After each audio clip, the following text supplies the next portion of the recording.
Question number 3, Andrew Little. Thank you, Mr Speaker. My question is to the Prime Minister. Order.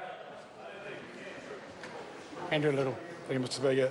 Does he stand by his statement that New Zealand is on the, quotes, cusp of something special, end quotes? If so, did he mean 1,000 dairy farmers being forced off their land?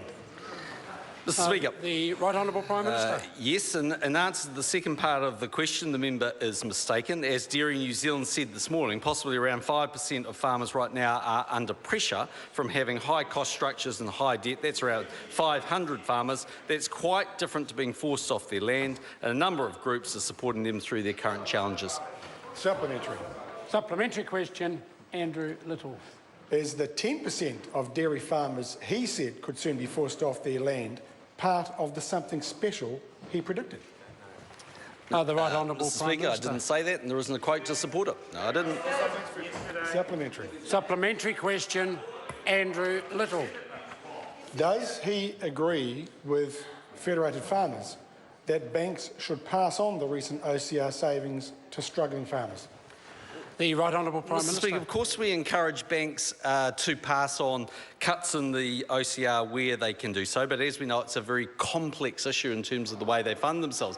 But by definition, if the banks are going to follow what Andrew Little was saying today, that would mean when the OCR goes up, they forcibly will have to pass on those increased costs to every homeowner around the country. And that just shows you how ignorant Andrew Little is when it comes to banking. Supplementary. Order. Order. Order. Order. Supplementary question, Andrew Little. Mr Speaker, in light of that answer and statement of the obvious, what action will he now take to ensure that banks pass on those OCR savings and help stop our farmers being forced off the land? The Right Honourable Prime Minister. Mr Speaker, this is what the government is doing to ensure farmers can stay viable. Reform the RMA, sign the TPP, ensure that there's irrigation schemes to support them, support the PGP. And this is what the Labor Party's doing. It's opposing all of those. It wants to have more tax on farmers through the ETS, more water taxes, a capital gains tax. Order. Order. Point of order, Mr Speaker, the Leader of the Opposition's question was a relatively specific one. The Prime Minister has danced around it, hasn't got to it, and has instead launched a tirade of abuse against the Labor Party. Could he perhaps answer the question now? Order. I don't agree that the question hasn't been addressed in the answer that's been given, but where the answer was then leading to is not going to help the order of this House. Supplementary question, Andrew Little. Mr Speaker, in light of the Prime Minister's statement about the TPP, can I just clarify, is he seriously saying that tariff savings worth less than 0.07% of current dairy debt is going to save the dairy sector? Mr Speaker, Right Honourable Prime Minister. Comparing subsidies that farmers have to pay to dairy debt is about as relevant as when Stuart Nash thought that dairy farmers should have to pay tax on their revenue, not their profit, which, by the way, when they weren't trying to pretend that they were the friend of the farmer, was exactly what they were doing, charging them more taxes, charging them a capital gains tax, a water tax, more for ETS, worse for health and safety, and opposing everything that would help them. Supplementary. Order. Supplementary question, Andrew Little. When offshore banks here are already making almost $90 million in profit each week, why should they pocket extra money while forcing farmers off the land?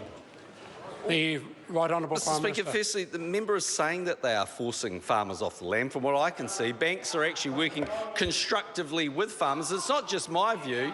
Dairy New Zealand has said exactly the same thing today. In fact, the CEO of Dairy New Zealand said, and I quote, "I've been speaking to farmers, as you'd expect, over the last few weeks. I haven't heard one of them saying that there should be a bailout." Mr Speaker, we know that the banks are working with the farmers because actually it's not in their interest to force them off the land. Supplementary. Supplementary question, Andrew Little. Why should New Zealanders accept offshore banks hoarding interest rate cuts forcing our dairy farmers off the land, so those farms also end up in offshore hands? The Right Honourable Prime Minister. Mr Speaker, if the member is wanting to say that all banks operating in New Zealand should fund themselves solely on local deposits and shouldn't use the international swap markets to fund themselves, he's even more stupid than the public think he is. Order. Order. Order. Have I got a supplementary question? Supplementary question, Ron Mark. Thank you, Mr Speaker. To the Prime Minister, reflecting on his earlier answer, is he seriously telling farmers who are in negotiations with banks and creditors, unsecured creditors right now, that this wonderful TPPA agreement, which won't come into force for what? Bring the next the question 5, to a 10, conclusion. 15 years, or reforms on the RMA are going to save them tomorrow? Is that what he's saying? Order. The Right Honourable Prime Mr Minister. Speaker, what I am saying is that there are certain things the government can't control. The exchange rate, international commodity prices, the weather are three things we can't control. What we can control are the direct on-farm costs, and they include helping them through the RMA, making sure they've got irrigation to offset droughts, and actually, yes, when dairy farmers pay $100 million extra in tariffs, it does affect them. When they pay potentially $100 million into Sri Lanka, it does affect them. And if the member doesn't think so, he should go and speak to the management of Fonterra and see what they think when they get a reduction in the tariffs they pay. Supplementary question, Andrew Little. Will he just level with me for a moment and tell me whose side is he on? New Zealand dairy farmers or the overseas-owned banks? The Right Honourable Prime Minister. Well, Mr Speaker, I'm on the side of New Zealanders 365 days of the year. I'm not on the side of farmers today, but by the way, Stuart Nash wanted to tax them more. Others, that side of the House, wanted higher health and safety costs. These are the people that don't want irrigation schemes, don't want the RMA reform, don't want free trade agreements. Mr Speaker, this is a joke. These people are not the friends of the farmer. These are the people that are trying to put them out of business. Point of order, sir. Supplementary question. Point of order. Oh, order. Order. Order. I have a... Order. Order. I have a point of order. I have a point of order, and it will be heard in silence. Sir, Dr. David Clark. When I raised previously with you the issue of misrepresenting Labor's position, you referred me to section 359. The Prime Minister just referred to the Labor Party being opposed to free trade, which is patently untrue. I am wondering, sir, Order. sir, I have written to you. Order. I have written to you on your advice, and I'm wondering when I might receive a response to my... I'm very surprised that you haven't already received a response. It went from my office about 11 o'clock on Thursday to say there was absolutely no case of misrepresentation in this House on that particular issue. Mr Speaker.